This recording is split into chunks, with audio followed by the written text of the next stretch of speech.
Hello my friends, Mary T. Sunday Stroll, and I just arrived. What do we have here? Here, this might be good. Oh, let's get off. I drive up and there are killdeer. Killdeer. They're the birds who, when threatened by predators, pretend to be injured to draw the predators away from their offspring. And they were just sitting here right at the start of the parking. I said, what a way to start. So thanks again for being here with me. I haven't been to this particular park. It's Jonathan Dickenson State Park. When I was young, we came up and camped with our youth group. But I haven't been back. And it's a gorgeous day, as you can see. And I wanted to share that with you. So thanks for coming along again. All right, let's see. And this is closer to where the river is. And you know, if there are trees and there are water, I will be there. So let's go. So we're looking at the Loxahatchee River. And for those of us who have been on a stroll with me know that I'm a mad woman for the Loxahatchee National Wildlife Refuge, which is west and south of here. But this is the river which bears its name. And it's very windy in this area, so I'm following a little trail that's going to go along the river. But as you can see, people out in kayaks recreating, people in motorboats recreating. They even have a boat launch here, as well as a boat tour concession. I'm going to look into that. Oh, I just saw something that was fascinating. Look at that. Flash of the sunlight.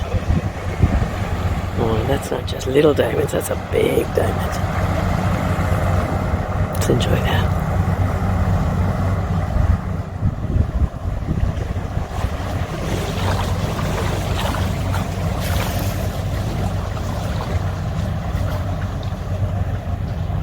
The sun feels good.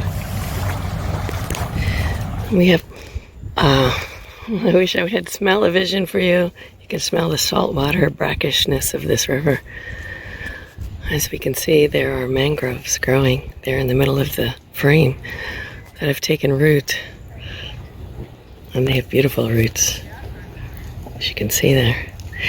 And just found out that Loxahatchee means turtle in Seminole. So we can understand it's Turtle River.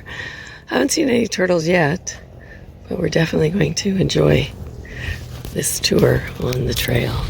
Let's continue.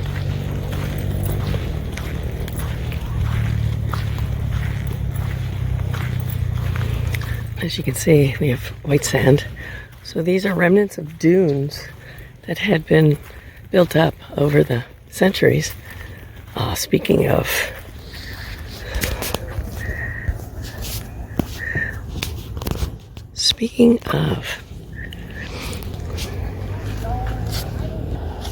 Speaking of erosion, this slash pine, which is not live anymore, I guess where I'm standing would have been the height of the land on which the slash pine's roots. Now notice how deep those roots went. Easily 10, 15 feet. But all of the erosion which has taken away the sand in the soil from this particular dune on which the slash pine had placed its roots. So erosion is definitely also a problem here. Let me read the details here. Right. Many freshwater habitats. Rough erosion. Notice how deep that taproot went looking for fresh water as the erosion continued. Wow, that's amazing. I had to get a little closer without sliding down the sand here. That's amazing. All right, gotta keep feet wide so I don't slide. Wow, and the mangroves that have grown up all around it. Amazing. I don't think I've seen anything this drastic as far as erosion goes ever. Wow. And the sand, this very soft sand, according to the reference material, was deposited here how many millions of years ago? Thousands and thousands of years ago in Florida Depression, down to the water. As you can see, the water is brown. It's filled with tannins, which of course are the decaying leaves and parts of vegetation that fall to the water. And we've got mangrove roots down there at the bottom, which are good because they are helpful to keep erosion from at bay. And they're also very well sought after along the coastlines as a buffer between the land and hurricane damage. I hear an osprey or a hawk. Let's see if we can find it.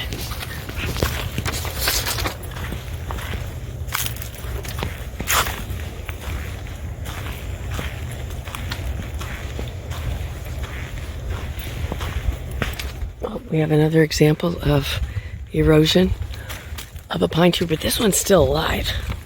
So let's take a look here.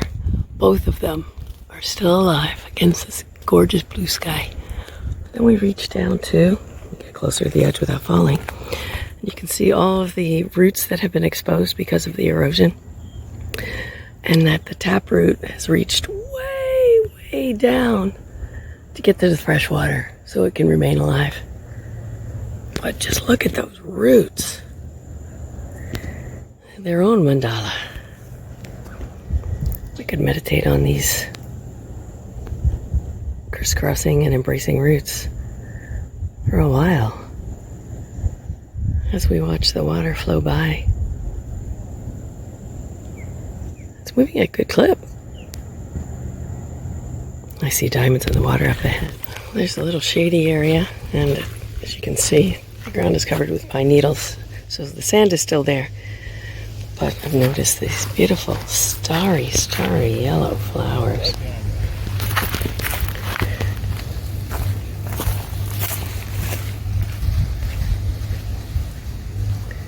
Which are lovely. I will find out what they are in a moment. But, the sun through the trees. Alright, let's try this little side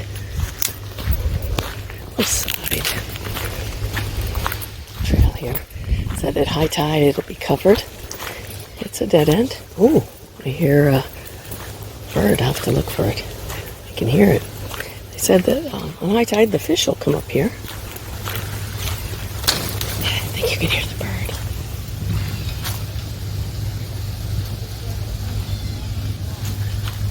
Unless it's a squirrel, but I've never heard a squirrel make that noise. Okay. Oh, and there are a lot of red mangoes here. Ones with the very leggy roots. Oh wow, look at that. That's amazing.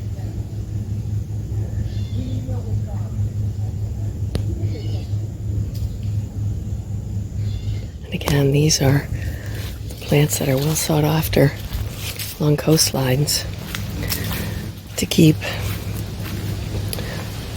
the wind and water damage as it comes ashore during hurricanes and heavy storms from washing out. We've got some wet land here. So clearly this... Oh my God, these are mangroves. Look how tall they are. My goodness. My goodness. Those roots on that one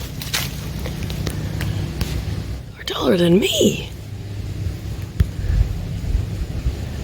Clearly there's enough water here. And we have some teeny tiny baby mango right there.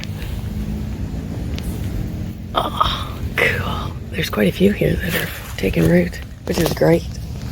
It'll serve to protect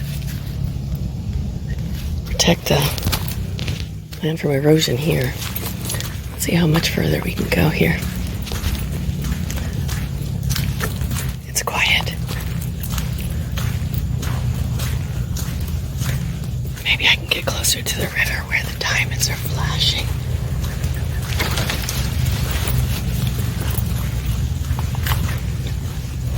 It's nice to see all these mangroves. Okay. We can see we've got some erosion happening for these pine trees. there's a really deep wearing away of the land. They're still hanging in there. Oh, and this is even closer to the mangroves than we were before. And an example of, looks like, wow, you can see that the bark is pulled away. Oh, there's a nice shot of the reflection of the mangroves. Let's just enjoy this.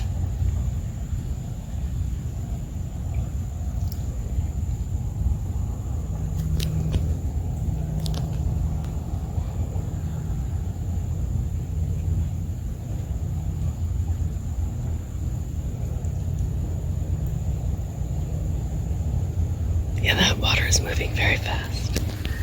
Look at all these mangroves and their legs.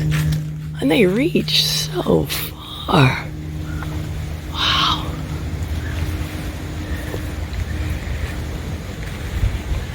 Chance to be in the great outdoors. Yes, thank you very much. I'll take repeated visits.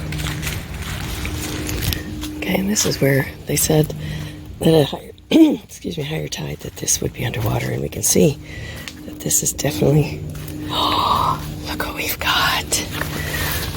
When we were kids, we would get these at the beach. We would call them pencils, but they are known as the propagules, the seed pods of the mangroves. So they would drop these and they would float along in the water and then take root. And as we can see here, this one's already got roots. No, I didn't pull it from the ground, but it is. I'm going to put it back nice close to the sand so it can start taking its next steps. And we can see where the different levels of water have brought sediment. Well, this is cool. Glad we came on this part of the trail.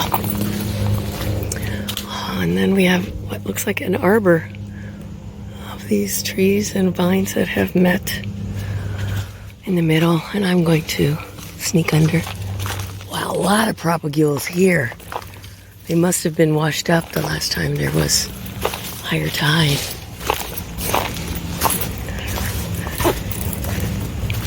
I guess I can do some research and find out how long it is before they begin to propagate and root into the ground and start building greater and greater mangroves.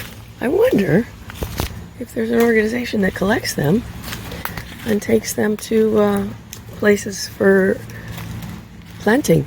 I do believe there are. This is a state park, so I don't think I can take anything with me. But I do remember hearing about mangrove restoration projects where they would be planting these. Well, we're closer to the water for sure because this ground is very wet. Very wet. And I can hear the waves from the boats slapping against the shore. Wow, look at all these propagles. Yeah, we're definitely getting wetter and wetter here. Oh, look at all these propagules. May they root, may they help protect the shoreline. Oh, look at this. Look at all the mangrove. This is great. Awesome. Not for sure how much further to go because it is getting a little wet here. But let's see what we got around the corner, if anything. More wetness. Oh, but this is a good place to stop. You can see the light reflecting between the mangrove's legs, their root system. And just enjoy.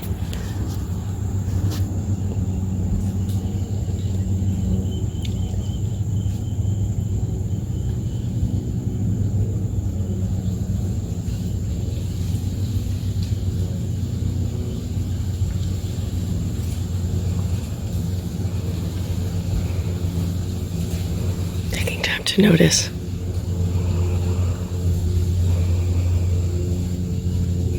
Sensing and savoring the sunlight's reflection from the water onto the roots. birds.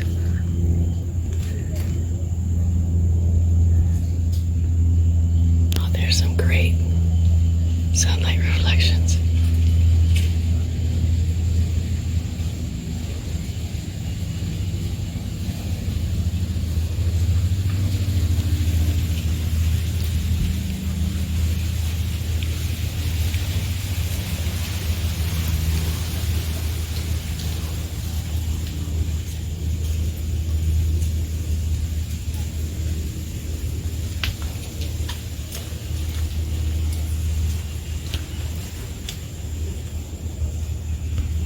Amazing what we can see when we take time to notice. I think I saw a fox running across the path. I saw a big fluffy tail as it entered this little wooded area here. Just like that bobcat, didn't get him on camera, I apologize. This has got to drop to where it's very wet and very mangrove-y. That is a fine example of a pine tree. It's beautiful. Sorry to disturb you, Mr. Fox. Mrs. Fox.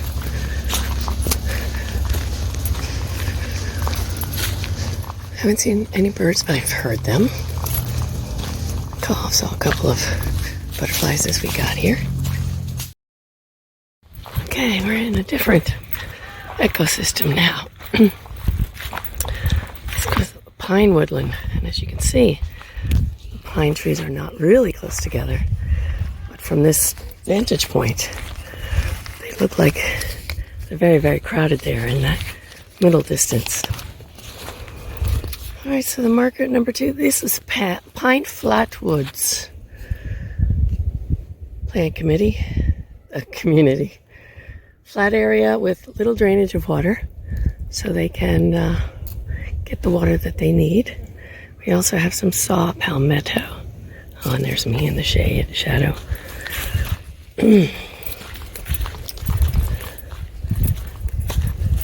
Lower growth of plants.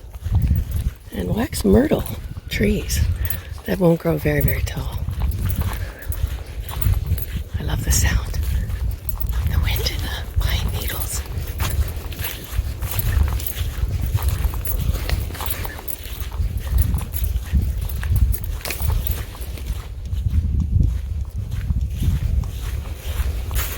Oh, it's a little wet here in the trail. Little drainage, that makes sense. That the pine trees can reach and appreciate the water that's available.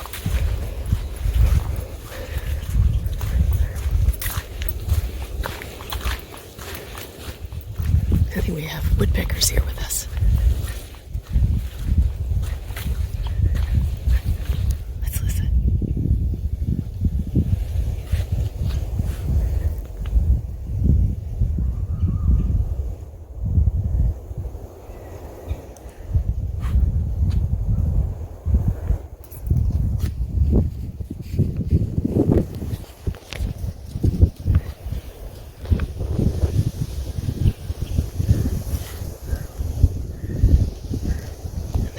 Dancing in the sunlight.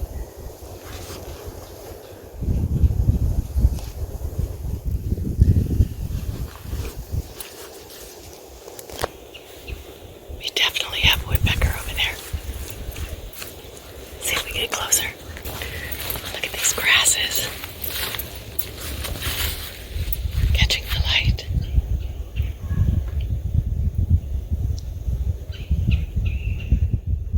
As we listen to that woodpecker. Another group just moved on ahead on the trail, so we'll give them a moment to get ahead and we'll enjoy.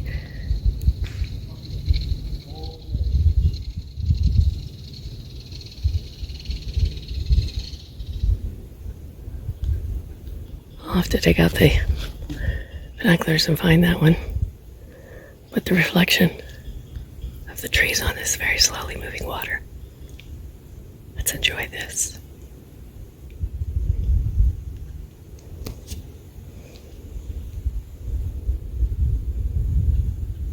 This is called Wilson's Creek.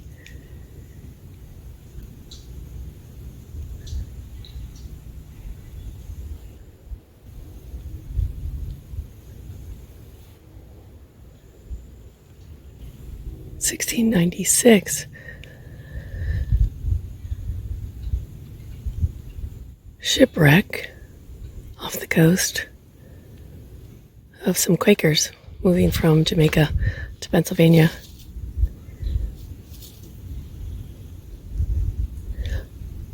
And Jonathan Dickenson and his family.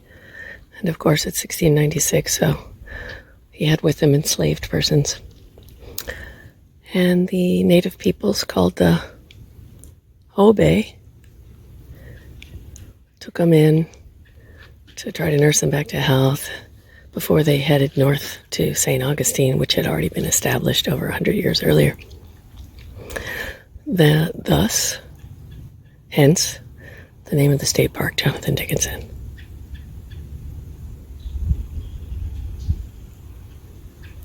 Reflection.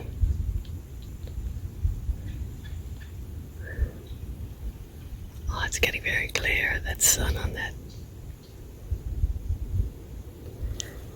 particular pine tree. Oh gosh. Again, this time of the day, especially this time of the year, the light is so golden. Pardon me.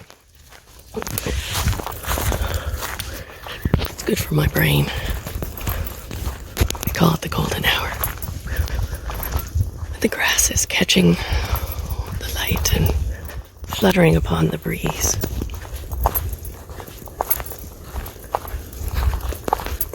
As we walk through the pine woodlands.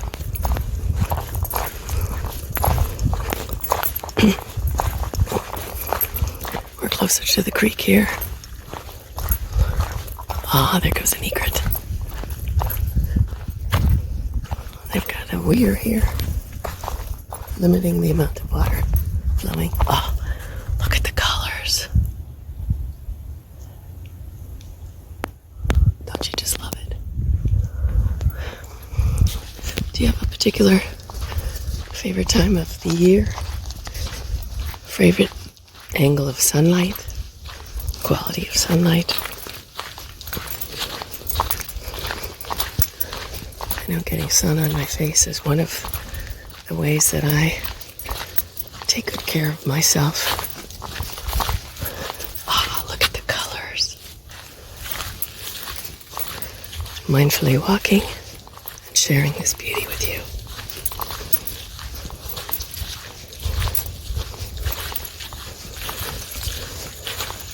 We got a wet patch. So we have water on both sides. Lovely. Oops, squishy, squishy. It's okay, it washes off. Mud, yay.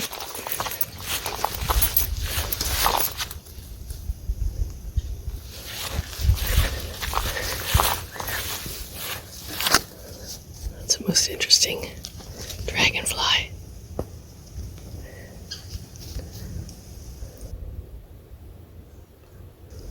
The wings are not completely transparent and see-through. That's a beauty. Let's appreciate this being.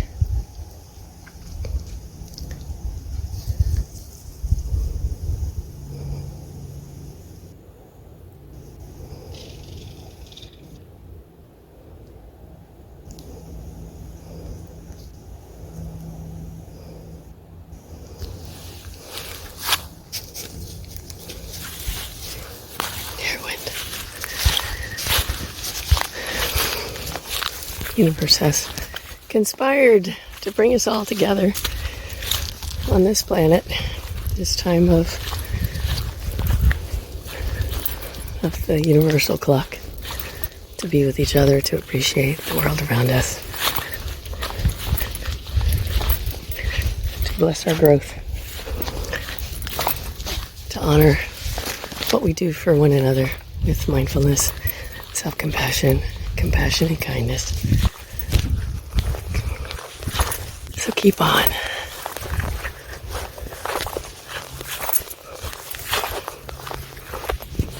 Kitchen Creek.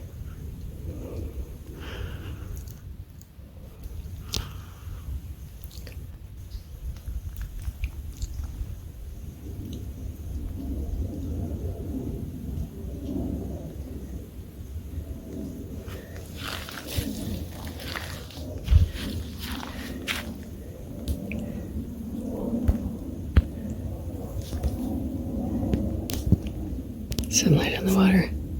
One big diamond. Oh, the sunlight looks so good. Even on this tree.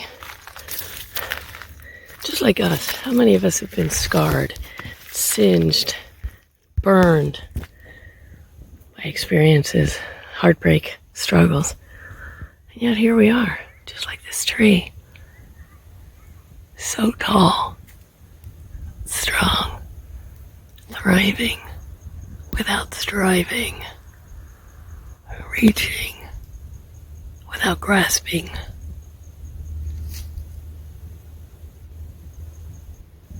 Just like you, just like me.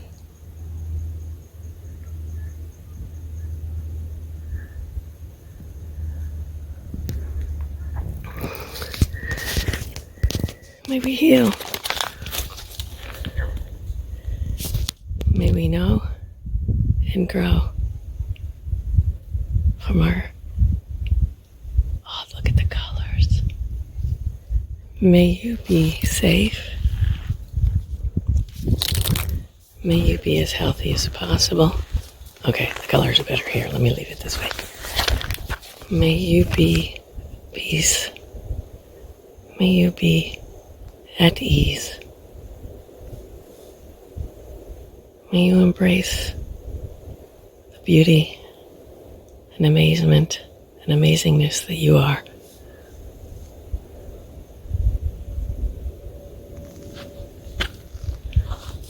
Who you are is truly a gift to me,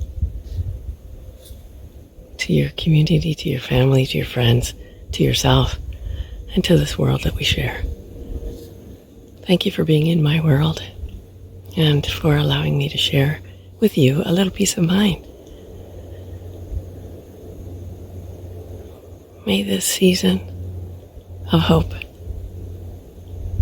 bring you peace and joy, lights and happiness. And may you embrace yourself and those around you with the love, with no limit in your own heart. Take care, my friends. I'll see you next time. Okay, it wouldn't be a Sunday stroll from Mary T if it were in Dakota. So we are 86 feet above sea level here. This is the remnants. It's called Hobie Mountain. It's the remnants of ancient dunes. And this is the highest point south of Lake Okeechobee in South Florida. And from this distance you can see the Intercoastal there to the east and the Atlantic Ocean further east. And some very nice homes there on the Intercoastal. I just heard a whole lot of creatures of the canine family spending a lot of time barking. There are coyotes in this park. Some of those footprints that I'd seen in the mud, definitely probably coyote.